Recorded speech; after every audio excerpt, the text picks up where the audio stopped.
제가 1년에 한 번씩 꼭 이렇게 살펴보는 책 한 권이 있습니다. 교회를 위해서 또한 목회자로서 꼭 매년 복습하듯 읽어보는 책이 있다면 우리 하영조 목사님의 사도행전적 교회를 꿈꾼다는 책입니다. 여러분이 오늘 이 교회 성도라면 꼭 읽어야 될 책이 아닌가 생각해 봅니다. 특별히 2024년 우리가 사도행전을 함께 주일마다 말씀을 나누면서 이 책 안에 한 목사님께서 사도행전적 교회의 10가지 특징을 언급하고 계십니다. 우리가 지금까지 사도행전 1장부터 3장을 보면서 성령 사역하는 교회 모습, 또한 모든 것을 공유하면서 예수 공동체를 이루는 첫 번째 교회 모습을 2장 후반에 맛보았고, 또한 3장에 가서는 사도행전에 일어나는 기적을 우리가 맛보았습니다. 어떻게 보면 우리가 계속 이제 사도행전을 가면서 이 10가지 특징을 우리가 하나하나씩 이제 언급하며 써가게 됩니다. 근데 이 사도행전 안에 가장 큰 핵심은 바로 복음이죠. 앞부분은 유대인들을 향한 복음, 후반에 가서는 사도 바울을 통해 이방인들을 향한 복음의 이야기가 계속됩니다.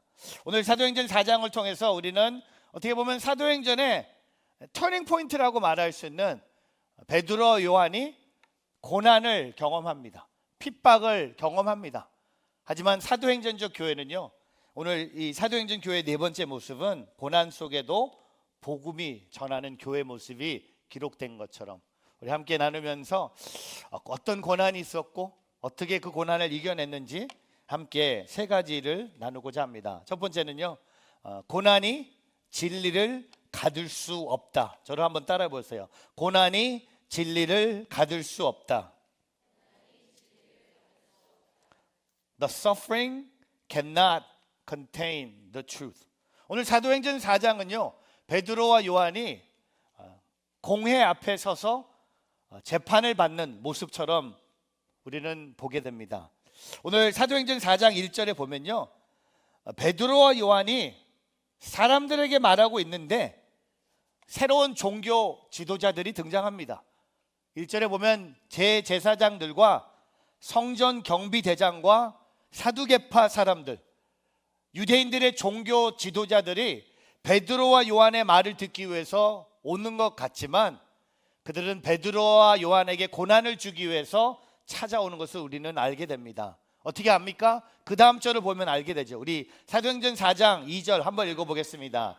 그들은 두 사도가 사람들을 가르치며 예수를 들어 죽은 사람의 부활을 전파하는 것 때문에 심기가 몹시 불편했습니다. 여러분, 이 종교 지도자들은요, 오늘 심기가 불편했다고 합니다. 그 이유는요, 베드로와 요한이 예수님의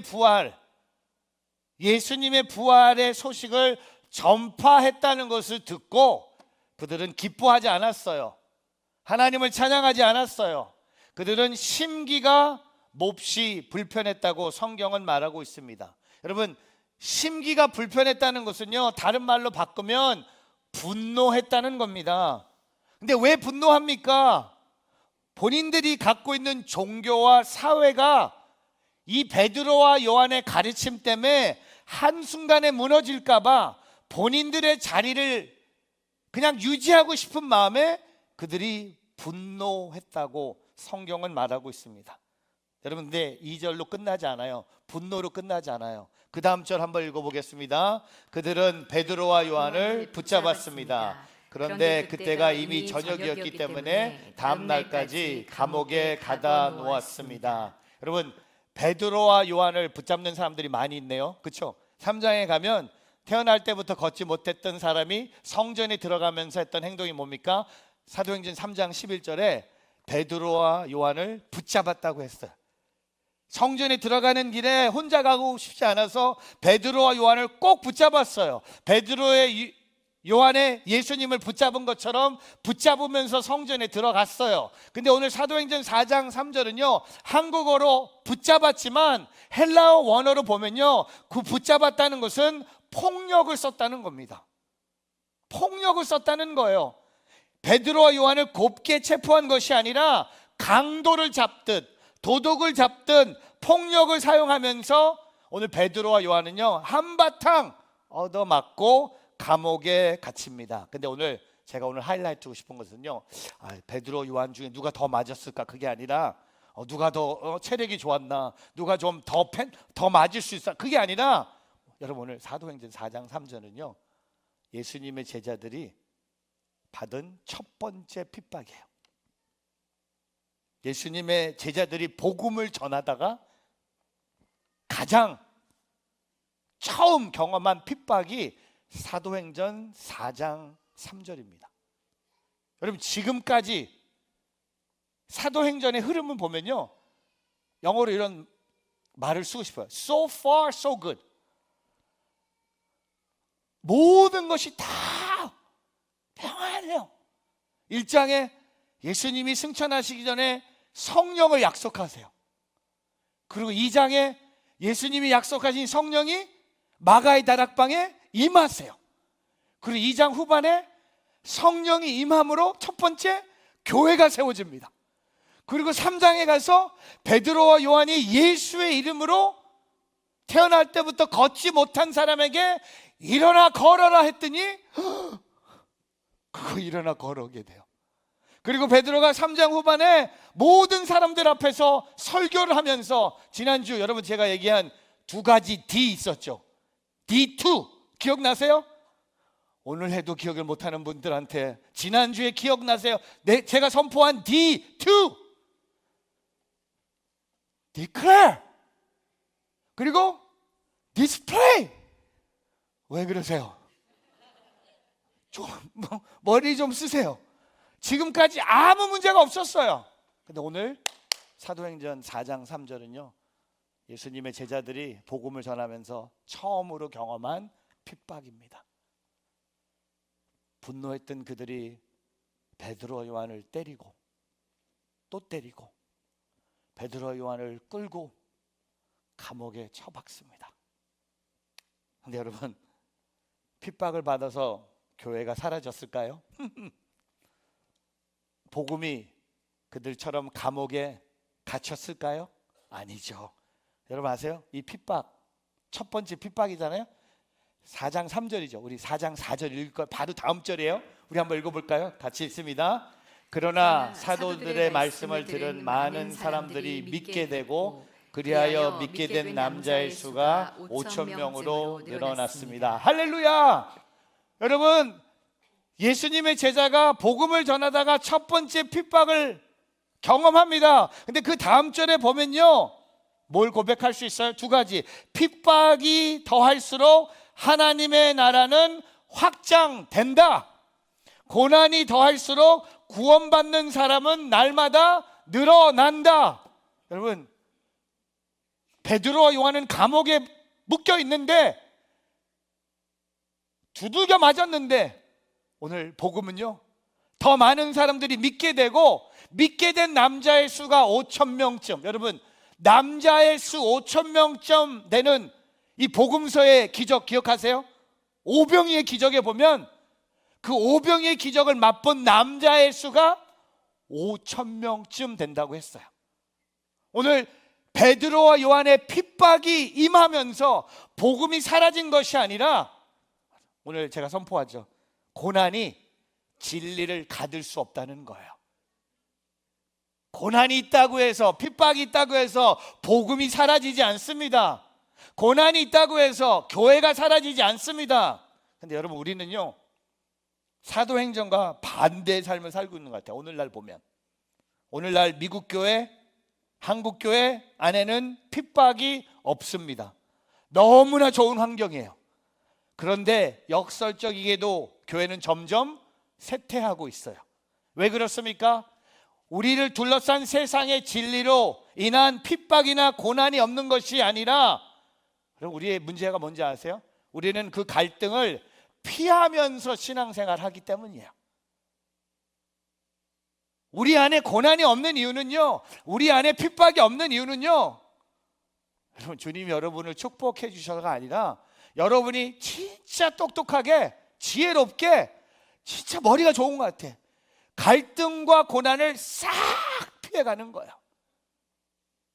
근데 아셔야 돼요. 그건 신앙생활이 아닙니다. 우리가 그 갈등을 피했기 때문에, 우리가 그 고난을 피했기 때문에, 신앙하고 타협하기 때문에 고난과 핍박이 없는 거야. 여러분의 기도를 잘 녹음해 보면 주님, 내 고난과 핍박을 빨리 해결해 주십시오, 이런 기도가 더 많이 있어요. 우리의 기도는요, 고난과 핍박을 해결해 주십시오가 아니라 고난과 핍박이 있을지라도 내가 그 진리를 위해 살아가게 하여 주시옵소서. 저는 여러분 가정과 여러분 일터에 더 많은 고난이 찾아올 수 있는 방법을 제시해 드리겠습니다. 잘 적으세요. 기억하세요. 이런 목사님이 다 있나? 여러분 가정에 고난이 찾아올 수 있는 방법, 아니 지금도 너무 많은데 원모 하나 더 준다고 해서 죽지 않아요. 오늘 집에 가서 하나님의 말씀대로 가정생활을 하겠다고 마음먹어 보세요. 그러면 고난이 찾아옵니다. 분명히 찾아옵니다. 남편이 계속 뭐라 그럴 거야. 교회 그만 다녀, 그만 기도해, 밥해, 기도하지 말고. 여러분이 하나님을 제대로 가정에서 믿으면 가정에서 여러분 고난을 경험할 겁니다. 아무도 아멘 안 하잖아요. 두 번째, 여러분 내일 출근하는 일터에서 하나님 말씀대로 직장생활 해보세요. 그렇게 마음 먹어보세요. 그러면요, 내일 9시 출근하죠? 9시 2분부터 고난이 찾아올 것입니다. 근데 주님은요, 우리가 이런 고난을 받더라도 진리를 붙잡기를 원하시는 거예요. 진리를 붙잡는 거예요. 오늘 베드로와 요한은요, 그것을 우리에게 가르치고 있는 사람들이에요. 비록 우리가 감옥에 갇혔지만, 우리가 두들겨 맞았지만, 우리가 곧 죽을 것 같지만, 우리의 이 고난을 통해 바깥의 소식을 듣는 거예요. 사도 요한과 사도 베드로에게 당신들이 감옥에 갇혀 있는 동안 더 많은 사람들이 예수를 믿게 되고, 예수를 믿은 남자가 5,000명이 넘는 남자들이 교회에 나오기 시작했습니다. 그럼 감옥에 있는 베드로와 요한은요, 아멘, 아멘. 그리고 베드로와 요한이 이렇게 얘기했을 것 같아요. 제가 감옥에 더 있겠습니다. 제가 감옥에 더 있으며 더 많은 사람들이 예수를 믿을 수 있다면 더 여기에 저를 두십시오. 아니, 제가 여기서 죽어서 온 세상의 모든 사람들이 예수를 믿을 수 있다면 제가 여기서 죽겠습니다. 여러분, 이게 신앙이에요. 이게 우리의 믿음이에요. 여러분, 지금 삶 속에 어떤 고난이 있는지 모르겠지만 고난이요, 그 진리를 다 가둘 수 없다는 것을 고백하며 살아가는 저와 여러분이 되기를 주님의 이름으로 축복합니다. 두 번째, 비진리가 진리를 가둘 수 없다. 저를 따라해 보세요. 비진리가 진리를 가둘 수 없다. Falsehood cannot contain the truth. 오늘 사도행전 6장 7절에 보면요, 그들이 베드로와 요한을 앞에 세워놓고 신문합니다. 질문합니다. 추궁합니다. 그들의 질문이 뭡니까? 7절에 보면 너희가, 베드로와 요한, 너희가 무슨 권세와 누구의 이름으로 이런 일을 했느냐? By what power or what name did you do this? 누구의 이름으로 이런 일을 했느냐라고 추궁합니다. 근데 오늘 베드로와 요한은요, 감옥 안에서 담대하게 진리를 말합니다. 누구의 이름으로? 여러분, 오늘 베드로와 요한의 이 간증 중에 가장 많이 등장하는 단어가 뭔지 아세요? 예수예요. 예수. 누구의 이름으로? 누구의 권세로? 예수의 권세로, 예수의 이름으로 이런 일을 했다고 고백하고 있습니다. 우리 한번 읽어볼까요? 사도행전 4장 11절과 12절 같이 읽어보겠습니다. 시작. 이 예수는 건축자들이 버린 돌이지만 집 모퉁이의 머릿돌이 됐습니다. 예수 외에 다른 어느 누구에게서도 구원을 받을 수 없습니다. 하나님께서는 하늘 아래 우리가 구원받을 만한 다른 이름을 우리에게 주신 일이 없기 때문입니다. 여러분, 오늘 11절로 가면요, 베드로가 요한이 시편 118편 22절을 인용합니다. 구약의 건축자들이 버린 돌, 집 모퉁이의 머릿돌이 되셨습니다. 여러분, 머릿돌은요, 건물을 지탱하기 위해서 필수적으로 요구되는 기초석입니다. 가장 중심에 있는 돌입니다. 예수 그리스도는 자기 백성을 구원하기 위한 모퉁이의 머릿돌로 왔지만 교만하고 어리석은 이스라엘 지도자들은 예수를 허창게 여겨서 버렸습니다. 근데 오늘 베드로와 요한의 고백 중에 오늘 12절에 이런 고백을 해요. 예수 외에는 다른 어떤 누구에게서도 구원을 받을 수 없습니다. Salvation is found in no one else. For there is no other name under heaven given to mankind by which we must be saved. 여러분, 오늘 12절은요 진리예요. 베드로 요한이 진리를 선포하고 있는 거예요. 여러분, 오늘 12절 우리가 한 번 더 읽을 텐데 이 12절을 읽을 때 여러분 마음에 이 말씀이 여러분 삶 속에 임함으로 우리가 베드로가 진리를 고백한 것처럼 여러분이 오늘 이 진리를 함께 고백하기를 바랍니다. 큰 목소리로 우리 12절 같이 한번 읽어보겠습니다. 시작.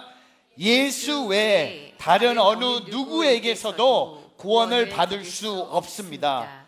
하나님께서는 하늘 아래 우리가 구원받을 만한 다른 이름을 우리에게 주신 일이 없기 때문입니다.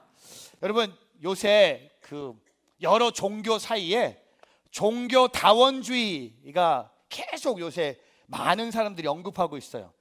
종교다원주의는 제가 사진으로 준비했는데 그들이 주장하는 것은 이 사진 안에 있어요.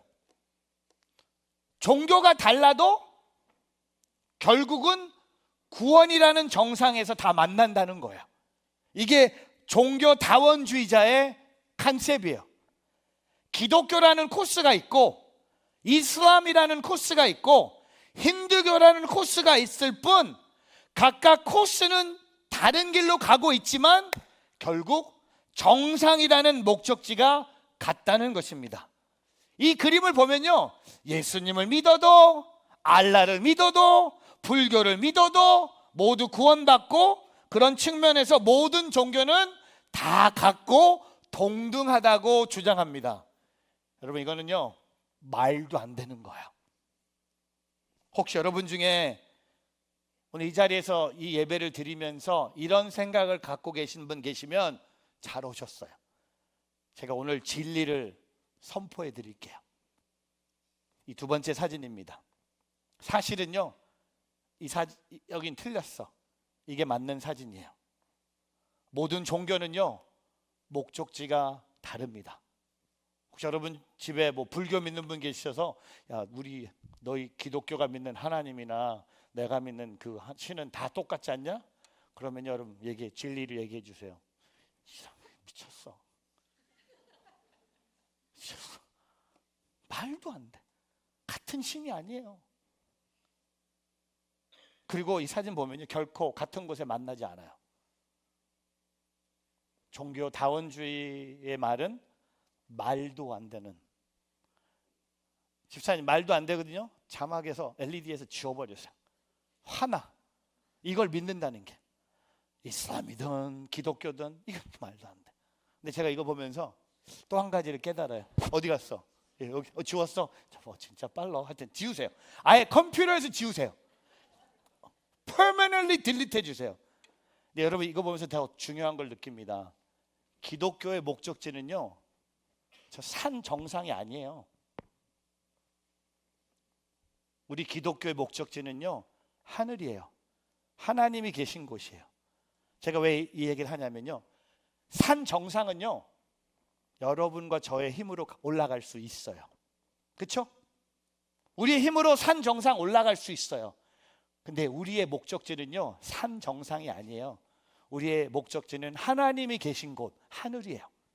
하늘 가기 위해서 죄와 죽음의 문제, 사람의 힘과 노력으로 의로움으로 정복할 수 없는 영역입니다. 그래서 예수님이 나를 구원하기 위해서 이 땅에 오신 거예요. 그래서 베드로가 요한이 고백하지 않습니까? 사도행전 4장 12절에 예수 외에는 다른 어느 누구에게서도 구원을 받을 수 없습니다. 하나님께서는 하늘 아래 우리가 구원받을 만한 다른 이름을 우리에게 주신 일이 없기 때문입니다.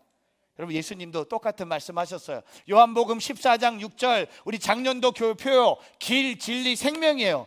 우리말로 보면 예수께서 도마에게 말씀하셨습니다. 나는 길이요 진리요 생명이니 나를 통하지 않고서는 아버지께로 올 사람이 없다.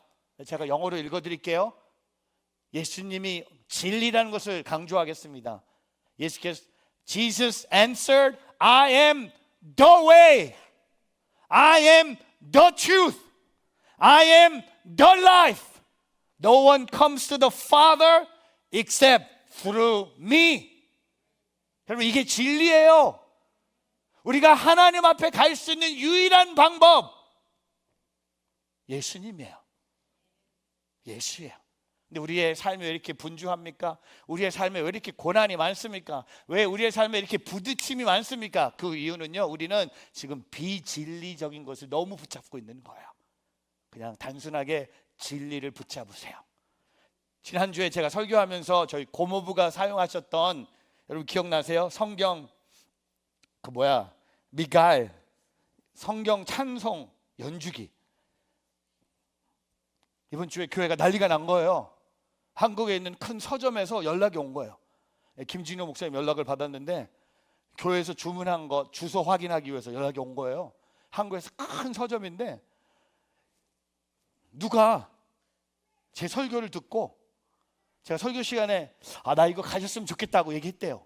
그래서 그걸 듣고 목사님들 위해서 한국에 있는, 이거 구할 수 있는 데가 한국밖에 없거든요. 한국에 있는 서점에 연락을 해서 이 10개를 주문하신 거야. 그래서 이 서점에서 주소 확인하기 위해서 지금 태평양을 배로 온대. 비싸니까 배로 넘어오고 있는데 저는 깜짝 놀랐어요. 깜짝 놀란 사람이 또 있더라고요. 한국에 있는 서점 주인. 이거 1년에 하나도 안 팔리는데 10년 동안 아무도 안 샀는데 10개. 그래서 나는 이거 10개 어떡하지? 10개 오면 어떡하지? 혹시 순장님들 중에 순예배 인도할 때 필요하시면 되게 저렴한 가격으로 드리겠습니다. 제가 뭘 느꼈냐면 성도님이 나를 얼마나 사랑하시는구나. 내가 그냥 이 고모부 걸 원한다 그랬지. 제가 지난주 설교 들어봤거든요. 사주세요 합력이 없어요. 좀 아쉬운 게 내가 지난주에 찬스를 잘못 썼구나. 내가 진짜 원하는 걸 얘기했으면 어떨까. 그래서 제가 원하는 거 한번 얘기해 보려고요. 제가 원하는 게 생겼어요. 애플에서 나오는 비전 프로. 이거 뭔지 아세요? 여기다 끼면 눈앞이 컴퓨터가 된대. 그 내가 이렇게 움직이고 제가 이거 끼고 설교할 수 있는 거예요. 제가 이거 안 봐도 돼. 이렇게 딱 끼고 이렇게 하는 거예요. 10개도 필요 없어요. 1개면 돼. 근데 여러분 아세요? 아무도 안 사줍니다. 왜? 이건 비진리적인 거야. 이거 말고 어디 갔어?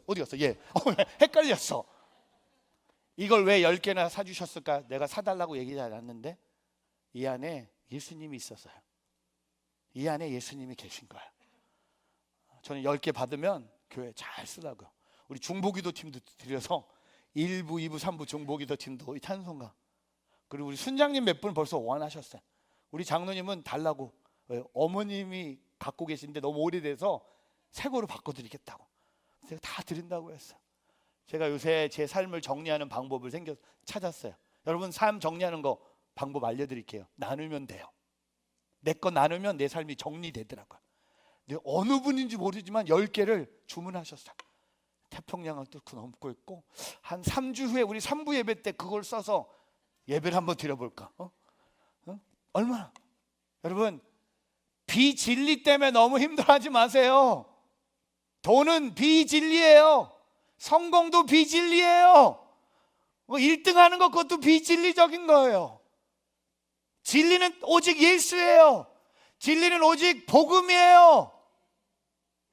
오늘 베드로와 요한은요, 예수 외에는, 내가 예수님 이름 외에는 구원을 선포한 적이 없다. 나는 그 안진뱅이에게 나사렛 예수의 이름으로 일어나 걸어라. 본인도 놀랐을 거야. 예수의 이름으로.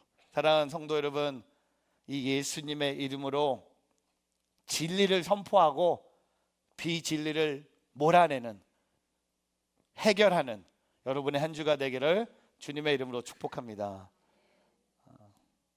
세 번째, 세상의 유혹이 진리를 가둘 수 없다. 저를 따라 보세요. 세상의 유혹이 진리를 가둘 수 없다. Temptations of the world cannot contain the truth. 오늘 이 사도행전 4장 18절에 가면요, 이 종교 지도자들이 베드로 요한이 설득이 안 되니까 방법을 바꿔요. 감옥에서 풀어주기 전에 베드로와 요한에게 마지막으로 부탁합니다. 그 부탁하는 내용이 18절에 보면 절대로 지금부터 예수님의 이름을 말하거나 가르치지 말라고 부탁합니다. 처음에 분노해서 끌고 들어와서 때리면서 감옥에 가뒀던 베드로 요한이, 이거 보니까 베드로 요한을 보니까 이 진리에 완전히 꽉꽉 막힌 사람이야. 세상 방법으로 설득이 안 돼. 그러니까 마지막으로 그들이 하는 게 뭡니까? 부탁하는 거예요. 절대로 지금부터 예수님에 대해서 말하지도 말고 예수님에 대해서 가르치지도 말라고 명령을 합니다. 그럼 베드로 요한이 어떻게 했을까요? 오늘 볼까요? 19절 20절 우리 한번 읽어보겠습니다. 시작. 그러나 베드로와 요한이 대답했습니다. 하나님의 말씀보다 당신들의 말에 순종하는 것이 하나님 보시기에 옳은지 스스로 판단해 보십시오. 우리는 보고 들은 것을 말하지 않을 수 없습니다. 여러분, 오늘 19절로 돌아가면요, 이 베드로와 요한이 참 담대한 것 같아. 하나님의 말씀보다 당신들의 말에 순종하는 것, 누구 보시기에 옳은지 스스로 판단해 보십시오. 누구 보시기에? 하나님 보시기에. 내가 당신들이 명령하고 있는 예수님을 가르치지 않고 예수님을 말하지 않으면 날 살려줄 거예요. 그리고 내게 돈도 줄 수도 있어. 내게 집도 사줄 수도 있어. 근데 나는 그 세상의 유혹을 버리겠습니다. 왜냐하면 나는 지금 하나님 앞에 서 있습니다. 나는 하나님 나를 보고 계십니다. 내가 하나님의 말씀보다 당신들의 말에 순종하는 것은 하나님 보시기에 옳지 않습니다. 그리고 20절에 우리는 보고 들은 것을 말하지 않을 수 없습니다. 우리는요, 항상 나 자신을 포함해서 세상을 만족시키려고 해요. 여러분, 세상을 만족시키려고 노력하지 않기를 바랍니다. 다른 사람에게 인정받기 위해서 노력하지 않기를 바랍니다. 그냥 그 진리를 붙잡으면 돼요. 여러분, 우리의 신앙 선배들이 하나님 앞에 살려고 노력 많이 했습니다. 특별히 종교 개혁자였던 칼빈이 자주 사용한 라틴어가 있어요. 여러분, 신앙생활하면서 자주 들었던 라틴어 중에 하나가 바로 코람데오입니다. 한번 따라해 보세요. 코람데오. 이 말은요, 한국말로 하나님 앞에서, in the presence of God. 오늘 베드로와 요한이요, 유다 종교 지도자들 앞에서 하나님 보시기에, 내가 하나님 앞에, 내가 하나님 눈앞에, 내가 코람데오를 선포하면서 나는 하나님 보시기에 올바른 일을 하겠습니다. 하나님 눈앞에서, 하나님 임재 속에서 살기 위해서 애쓰겠습니다. 여러분, 그때 우리에게 진리를 지킬 수 있는 힘이 생겨요. 여러분, 우리의 힘으로 진리를 지킬 수 없어요. 근데 우리에게 진리를 지킬 수 있는 힘이 언제 옵니까? 내가 코람데오를 외치면 되는 거예요. 내가 하나님이 나를 보고 계세요. 하나님 보시기에, 하나님 눈앞에서, 하나님 임재 속에 내가 있기 때문에 나는 세상의 유혹을 거절할 수 있는 힘이 내게 부어주는 거예요. 코람데오를 선포하셨던 한국 1950년부터 60년 한국교회 유명한 부흥 강사 이성봉 목사님을 소개합니다. 저는 이분 보면서 수염, 어떻게 50년대 저런 수염을 갖고 계셨을까? 근데 이분에게 수염보다 더 특이한 특징이 있었어요. 이성복 목사님은 언제나 오른손 주먹을 쥐고 다니셨다고 합니다. 저 이 얘기 딱 듣고 저 수염 때문에 수염을 관리하기 위해서 이분은 다닐 때마다 오른손 주먹을 쥐고 다니셨대요. 처음에 사람들이 보고 목사님에게 장애가 있나 보다, 손이 안 펴지나 보다, 오른손 주먹을 쥐고 다니는 걸 보면서. 근데 장애가 없으셨어요. 어느 날 한 성도가 악수로 인사한 후에 목사님께 목사님 왜 주먹을 쥐고 다니십니까? 라고 질문했어요. 그러자 이성복 목사님이 이렇게 대답합니다. 내가 오른손 주먹을 쥐고 다니는 것은 내가 지금 주님 손잡고 다니는 거야 라고 고백하셨대요. 제 생각이 짧은 저는 이건지 알았는데 이분이 오른쪽 손을 쥐고 다니는 것은 내가 오늘 주님 손을 붙잡고 다니는 거라고 고백하셨어요. 여러분, 이 목사님도 진리를 담대하게 확신하고 증거할 수 있었어요. 그분은 하나님의 손을 잡았어요. 그분의 임재 속에 살았어요. 우리 사랑하는 우리 늦은 전도교회 성도 여러분, 사람들 손 잡는 것보다 하나님의 손 붙잡으세요. 사람들 사이에 인정받는 것보다 하나님 임재 속에 살아가십시오. 사람을 만족시키기 위해서 우리는 태어나지 않았어요. 우리는 하나님께 순종의 진리의 삶을 받기 위해 태어났습니다. 여러분, 갈라디아서 1장 10절에 이런 고백을 해요. 코람데오의 삶이 성경에도 있더라고요. 코람데오의 삶은요, 캘빈, 코람데오의 삶은 이성복 목사님께 외친 게 아니라 갈라디아에서도 코람데오의 삶이 있어요. 갈라디아서 1장 10절에 보면 내가 지금 사람들을 좋게 하려고 합니까? 지금 여러분 중에 사람들을 좋게 하려고 막 애쓰는 그 에너지가 있어요. 근데 아니면 하나님을 좋게 하려고 합니까? 또는 내가 사람들에게 기쁨을 구하려고 애씁니까? 만일 내가 아직도 사람들에게 기쁨을 구하려고 애쓴다면 나는 그리스도의 종이 아닙니다. 데살로니가전서 2장 4절에도 코람데오가 또 나옵니다. 오히려 우리는 하나님께 인정을 받아 복음 전할 부탁을 받은 사람들로서 말합니다. 이는 하나님을 기쁘게 하려는 것이 아니라, 사람들을 기쁘게 하려는 것이 아니라 우리의 마음을 살피시는 하나님을 기쁘시게 하려는 것입니다. 여러분, 우리 한번 이성복 목사님처럼 해볼까요? 잠깐이라도 괜찮으니까 오른손 주먹을 한번 줘보세요. 옆에 있는 사람 때리지 마세요.